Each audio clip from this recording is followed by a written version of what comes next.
India has been in contact with Central Asia ever since the Aryan invasion of the country. This contact was further strengthened during the rule of the Guptas. In our last discussion, we talked about the relations between India and Central Asia and especially the significance of trade in cementing cultural contacts between India and Central Asia. Today, we shall focus on religion as an important carrier of culture from India to Central Asia and also examine the effects of these cultural contacts. We have with us here Professor Tapati Sengupta and Professor Srila Roy. Now ma'am, how far was religion and other aspects important in the transmission of culture from India to Central Asia?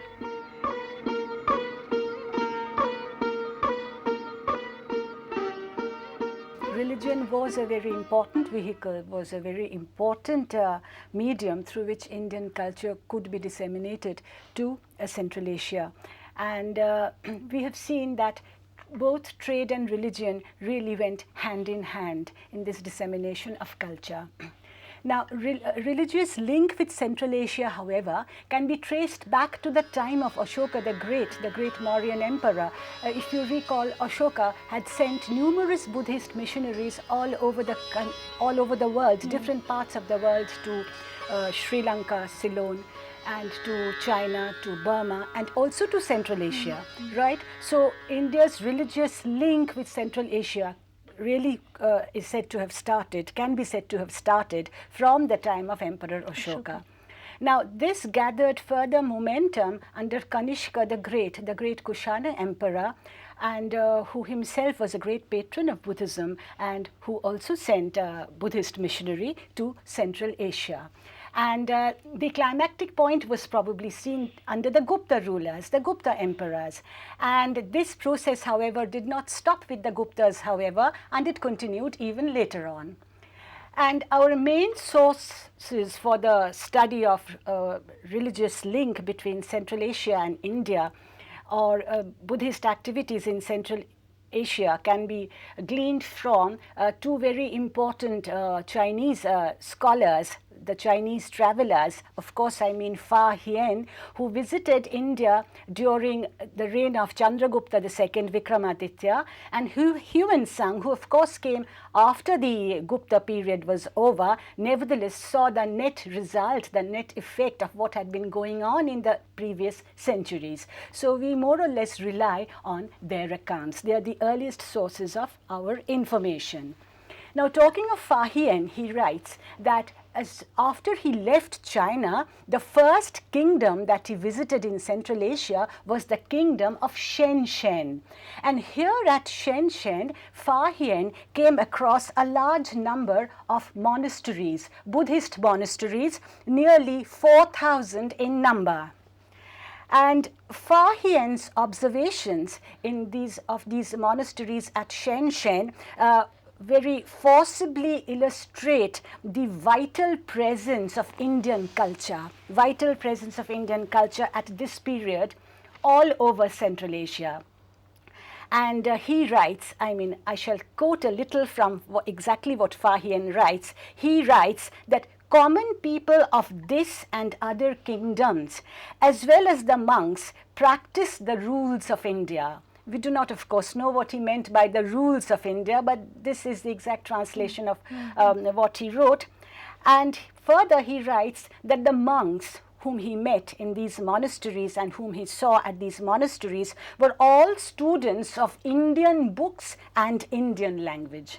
Now, this is a very important source of information. Not only was Buddhism spreading as a religion, but side by side with the spread of Buddhism, we also see the fostering of Indian language. So you see, language was also becoming Indian language, that is Sanskrit, Prakrit, very few Prakrit words, because Sanskrit was often mixed with Prakrit in the manuscripts. So all this was also being taken to Central Asia. So Sanskrit was also leaving its own soil and migrating, so to say, to another part of the world. So not just when religion does not leave, but when religion travels to a new country, it also takes with it other paraphernalia, right, language, script, etc., etc. So you see, these cultural components automatically accompany religious spread.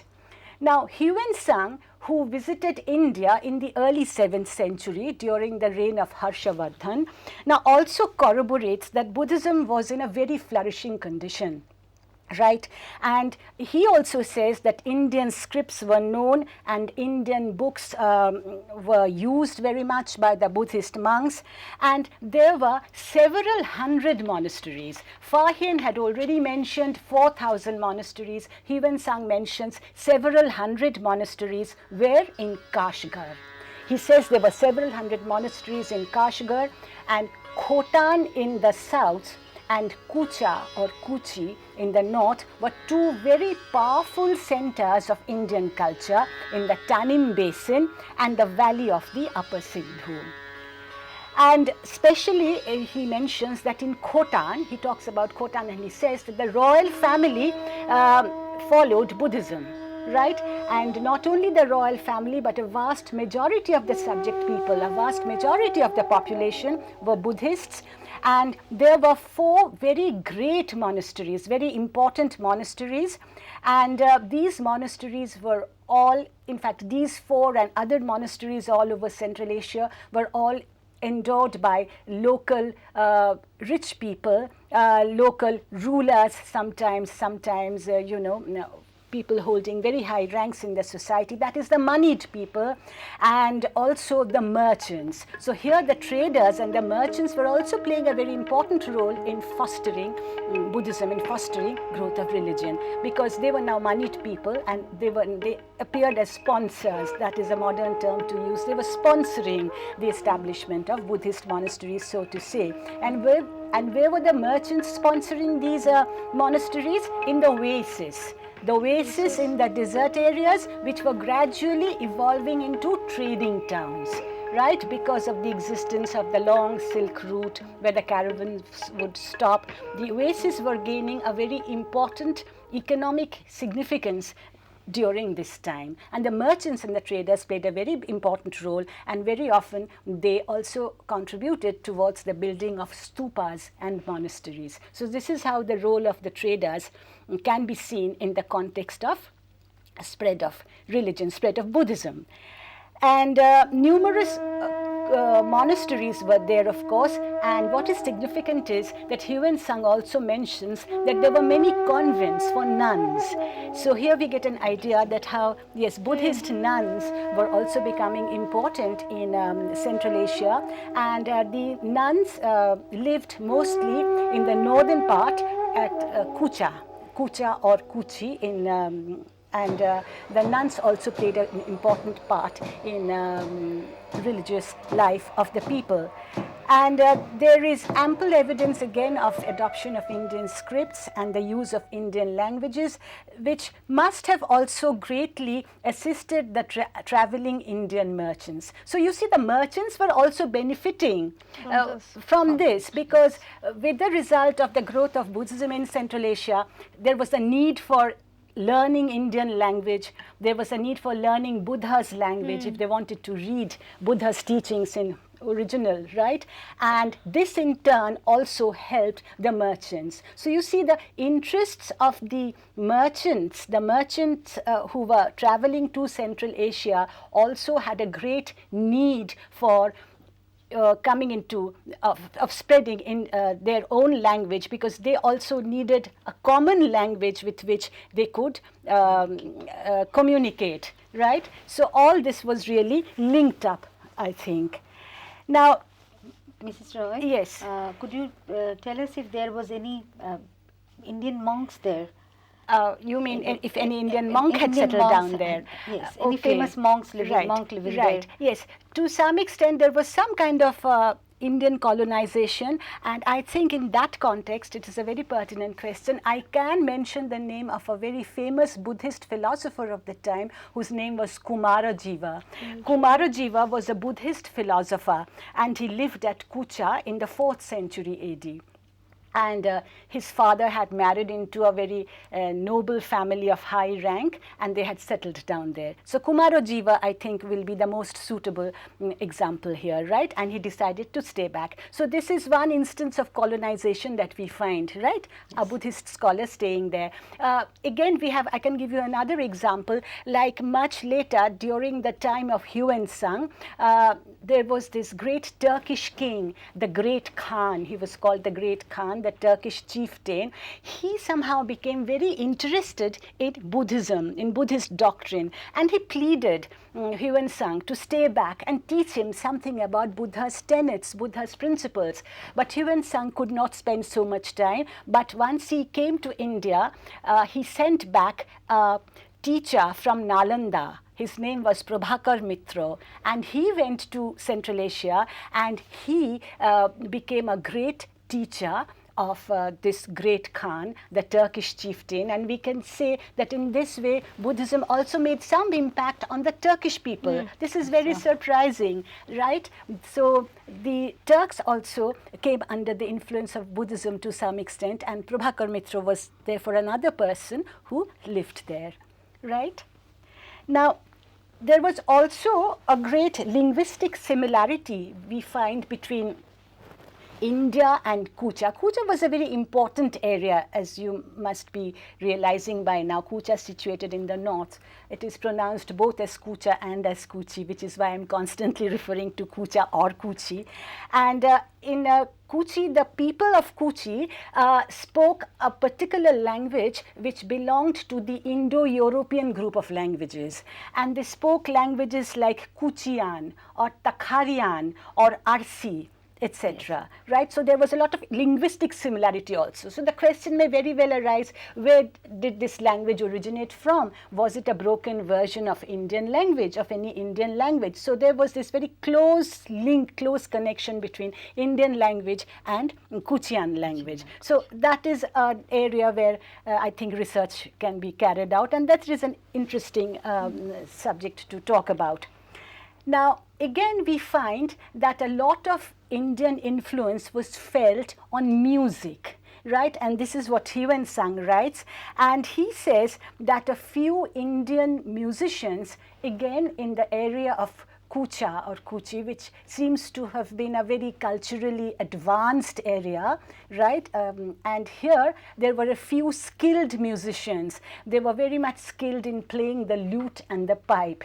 And Huan says that they followed the Indian music system. Right, so there was a lot of Indian influence on that, and there is no doubt that Kuchian music owed much to Indian influence. So music is another area which affected not just religious men, monks and nuns, but common people, the lute players, the flutists, right? People who come from the ordinary walks of life. Now, another important and interesting information that we gather is that, in fact, the Chinese annals refer to the existence of a Brahmanical family called Sao. So this family lived again in Kucha, and they were hereditary musicians. So here was a Brahmanical family devoted to music. They were hereditary musicians. I think this is a very important piece of information, and they were very much under the influence of Indian music. Now, besides music, other arts and sciences of India also flourished here. Now, for example, a manuscript was discovered, the Bauer manuscript. It was discovered by a person called Bauer, and hence it obviously it came to be known as the Bauer manuscript. Again, it was discovered near Kucha, and this Bauer manuscript contains 7 texts, of which 3 are on medical treatises, right, on medicine. That's very interesting. And the manuscript belongs to the Gupta period, right? It has been found that it belongs to the Gupta period and is written in Sanskrit. It is written in Sanskrit, again mixed with many Prakrit words. So this is a highly interesting discovery, the discovery of the Bauer manuscript in Kucha, which deals with medical treatises, medicine, and is written in Indian Sanskrit and Prakrit. So you see, Sanskrit was not just a literary language, even Indian science was using Sanskrit as its linguistic vehicle, right? So Sanskrit, we tend to equate Sanskrit only with literature, literary texts. In a way, in Sanskrit became the lingua franca in the Gupta period. It became the lingua franca of the Gupta period. In the Nalanda monastery also they were using Sanskrit. Right. And in a way we can say that this monastery you are talking about, in a small way they are emulating the Nalanda, the model of the Nalanda or Taxila University. Right. So, you know, this is what was happening, and this is very interesting to note. So Sanskrit was becoming, as you said, it was the lingua franca, it was the official language, and it was already being transported to Central Asia. So what language is the most important vehicle of culture, isn't it? So if language can be understood, you can understand the people, you can understand the culture. Again, Balkh, which was a very important area, Balkh or Bactriana, Bactriana to the south of Oxus, was also a very great center of Buddhism. Now, interestingly enough, its capital, the capital of Balkh, was called Little Rajagriha. Now, that is an obvious allusion to the great Rajagriha of the Magadhan Empire, right? And it had 100 monasteries. It had 3,000 monks. And Huan-Tsang found here relics of Buddha. And he found relics of Buddha and old sanctuaries. And it also had a convent where nuns lived. And it had a Sanskrit name. It was called Navasangharama. Sangha, you know, Buddhist Sangha, Navasangharama. And it was a very renowned Buddhist institution. And Huan-Tsang also saw that Buddhism flourished at Ghazni. At Ghazni also. Ghazni, right. The place we associate with Mahmud of Ghazni, right. There also peace was taught. Probably there was a course on peace studies. Non-violence was taught, right. So Ghazni, and at various places between Balkh and Badakhshan. So this is what Huan-Tsang found. And the rulers of these two places, this is more interesting, and the rulers of these two places were said to have descended from the Shakyas of Kapilavastu. Very interesting. That is very interesting. And however, very significantly enough, Brahmanism also existed. Huan-Tsang also mentions that Brahmanism also existed in some of these places, and especially at Antalopo. Antalopo and or Andarab. Now, Huan-Tsang further mentions that he found fire worshippers in the land between Oxus and Jaxartes. So this is all that he found here. And so Buddhism therefore must have made great strides during the Gupta period, and side by side with the growth of Buddhism, with the spread of Buddhism, we find that Indian languages also found a niche in different regions of Central Asia. It aided the traders in turn, the merchants and the traders also in their own way contributed towards the growth of Buddhism. And broke the barriers in communication. Broke the barriers of communication. So both the traders, both trade and religion, I think, were equally important in linking these two countries, India and Central Asia.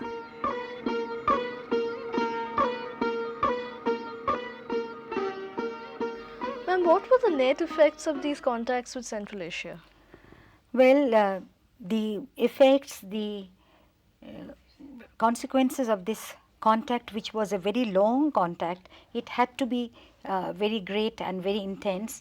And especially, Shreya, when you remember that the number of people who moved, who didn't move from India to Central Asia, from Central Asia to India? There were, of course, there were the missionaries, the monks, the merchants. We know about them. The diplomats were there. The musicians were there. The magicians were there. The jesters were there. The mahout would travel with his elephant. So all kinds of people were on the move, and as a result of this, this was going to have a tremendous cultural impact.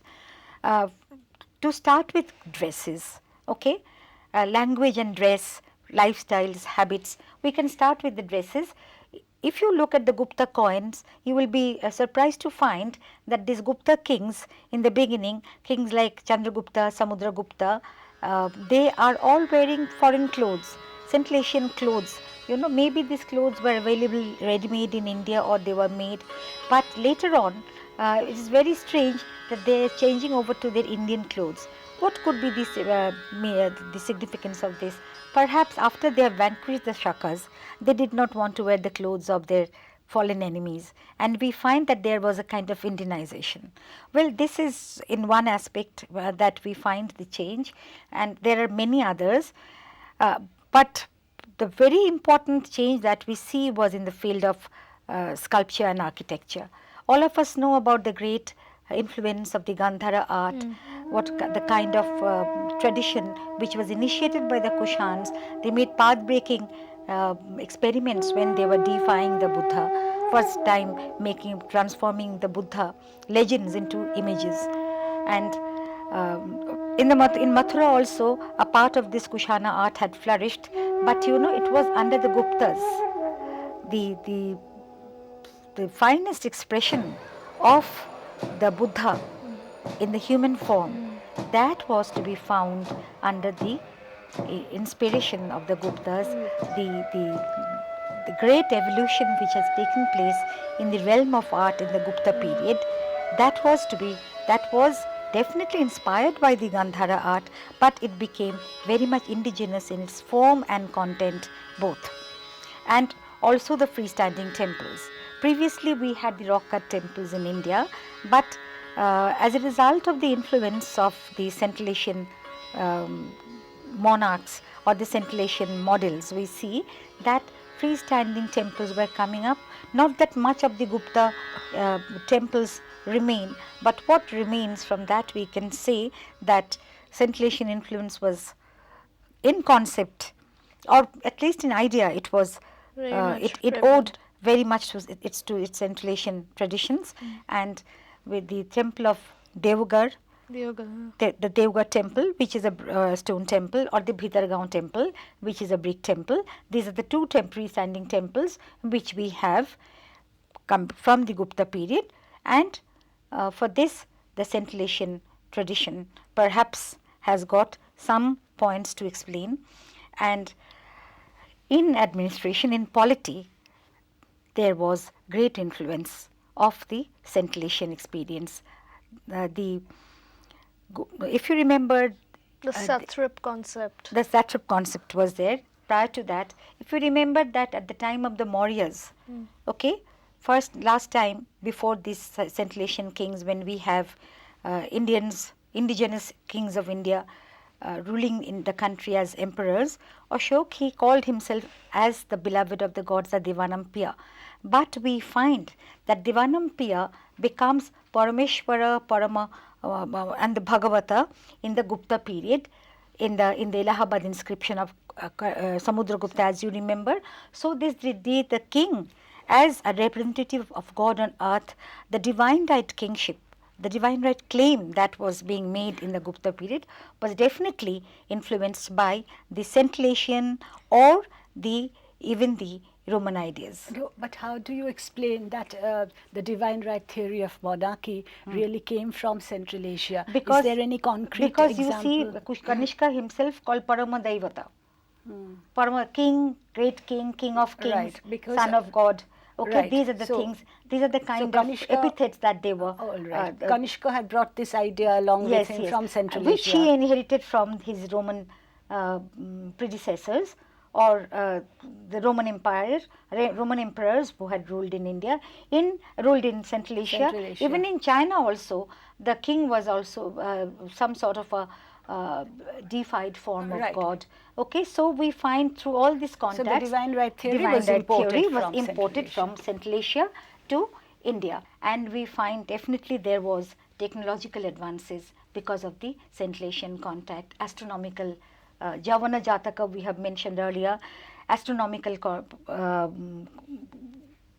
advances Medical via the treatises Greeks and the also. Romans, which came to Central Asia and which was inherited and sort of accultured by the Indians. So that way mathematics made great strides in the Gupta period, and it could not have done so much unless there was this contact with the Western world via Central Asia. The other very important thing is that the growth of martial arts, Jiu-Jitsu as it was known. Martial arts, you know, it went via India. It became gradually what we come to know about Judo from Japan. But you know, this martial arts, as you disable the enemy by not physically harming him.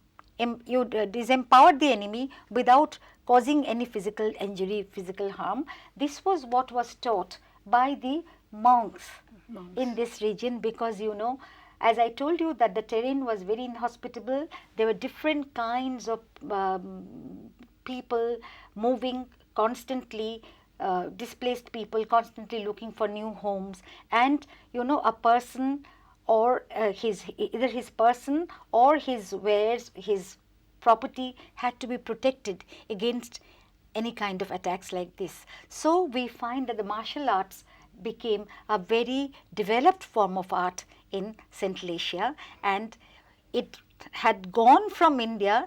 India got it back again from Central Asia after a very long period of time. So we can conclude that no culture can really grow in isolation, and that positive connectivity is very important for mutual enrichment.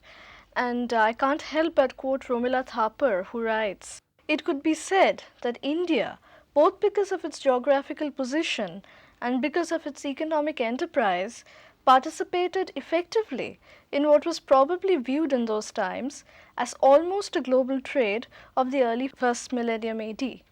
Thank you, Professor Sengupta and Professor Roy, for participating in this very enriching and very enlightening discussion on Indian contact with Central Asia. Thank you. Thank you.